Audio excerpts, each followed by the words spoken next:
Hello, I'm Darren Magee and welcome to my mental health information and awareness channel.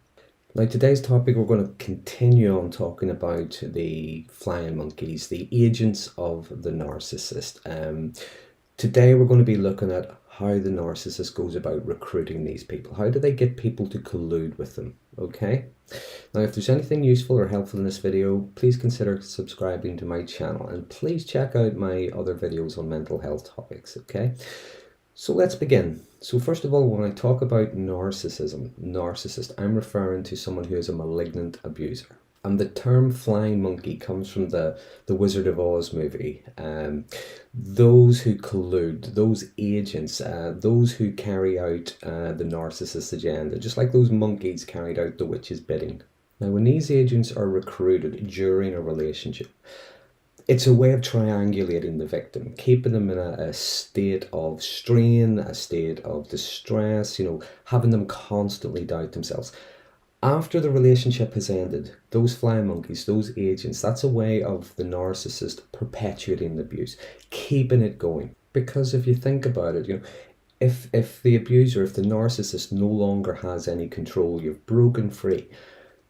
If they can't control you anymore, they're going to try to control how others see you and how others treat you.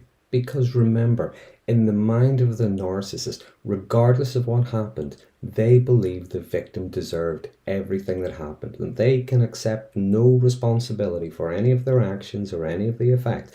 It's always the victim's fault. The expression I use, these are the type of people that wet the bed and blame the blanket. Nothing is ever their fault or their responsibility. They also believe that they are right, they are righteous, they are entitled, and winning isn't enough. A lot of the time they only feel as if they win by completely destroying their victim.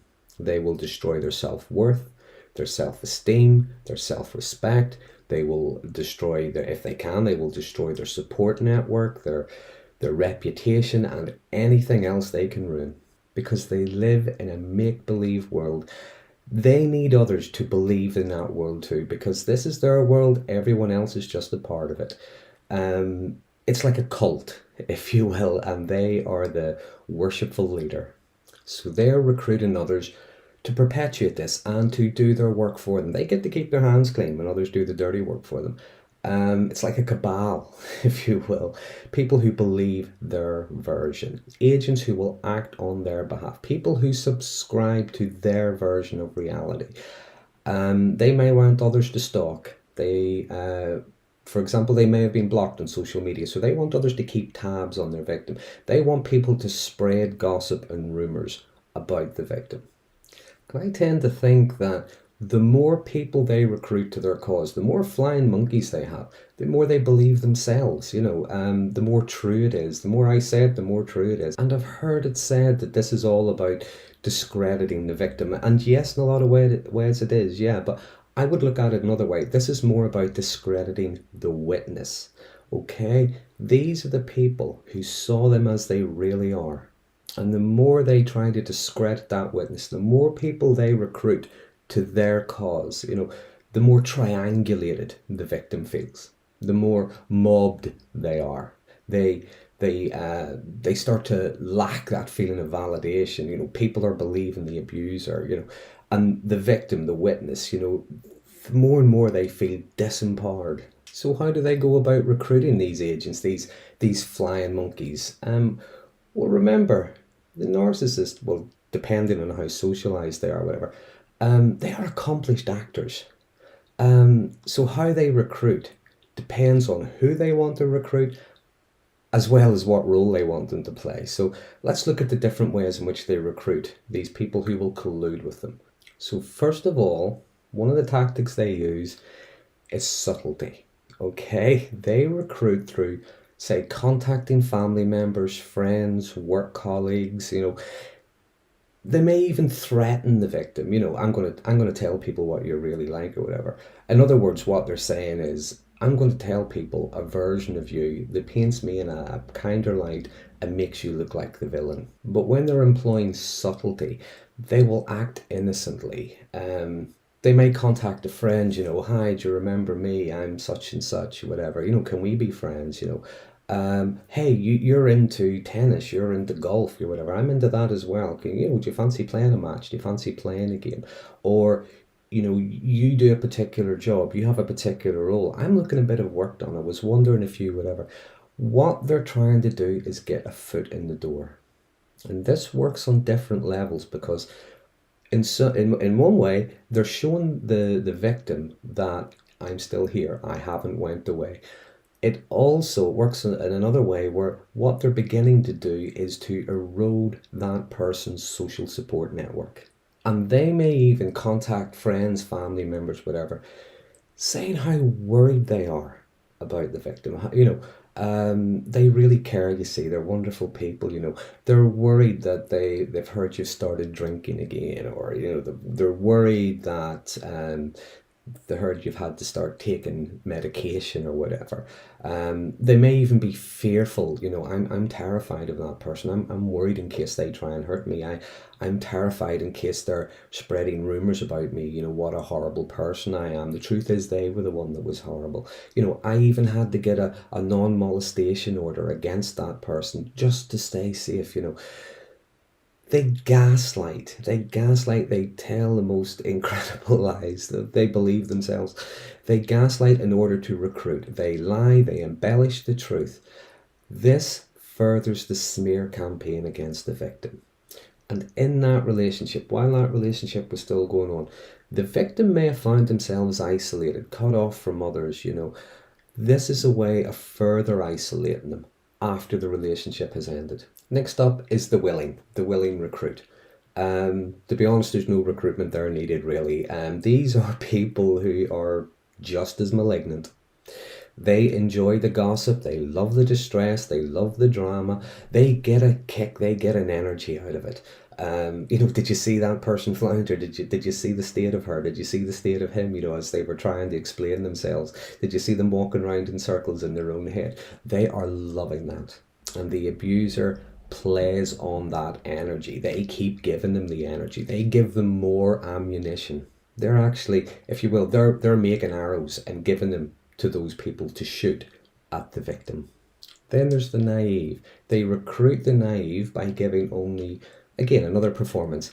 They give misinformation, they give embellished truth, they give lies, they give a particular version. Again, we talk about reactive abuse. I've done a video on reactive abuse if you want to have a look at it.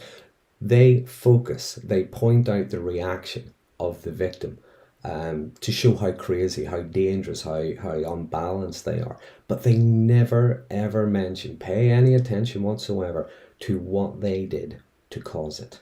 The naive person may also be recruited in a way to try to win the victim back. Have you not seen how pained they are? Do you not see how struggling they are? Could you not give them another chance? How can you say they're a monster? I saw them playing with a kitten. That shows how really lovely they are. They're worried about you. They just want to help you. Then lastly, there is the unwilling flying monkey, the unwilling recruit. They're not so much recruited. They're more like drafted. Okay, and when they collude, they may be doing it out of fear. It's better to be on the wrong side than on the wrong end of this. The abuser uses that control they use that fear to manipulate. Give me what I want or you're next. Or they use that unwilling person's guilt and shame. Give me what I want, do what I say. I'll die if you don't. Look at how they're hurting me. If you don't help me, you're every bit as bad. So regardless of how they recruit these flying monkeys, they're all used in different ways. They're used to stalk, they're used to torment, they're used to discredit on the abuser's behalf. That's all they're for. Once they've outlived their usefulness, they are discarded just like everything and everyone else. And if the flying monkey gets caught out, whatever, the abuser had nothing to do with it. It's all them. Remember, taking no responsibility. Your general narcissist will throw a stone and say, it wasn't me that hurt you, it was a stone. It had nothing to do with me.